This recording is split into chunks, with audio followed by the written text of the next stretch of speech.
I'm glad you are here. I'm here to tell you my story. I was lost in the woods with my family. They abandoned me like a lost child. Of course I was. But I was picked up. Picked up by Jaybird. Jaybird family. Not, yes, right, not Jay Leno, but a Jaybird family. And here I am in the woods. Where I belong. Because my foster family loves me so. Ah, smell the woods. It is wonderful out here. Just feel the wind in your hair. Yes. And my mother always brings me my food, and not the lack of my family who left me.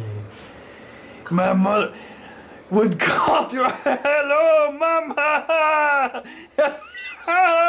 Where is? Oh, there you are, Mama. I love you. Feed me. Oh, yeah.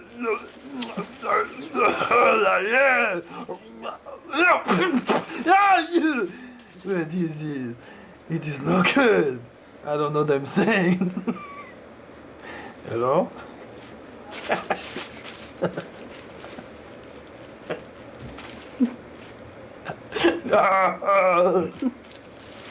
I'm talking to Dad.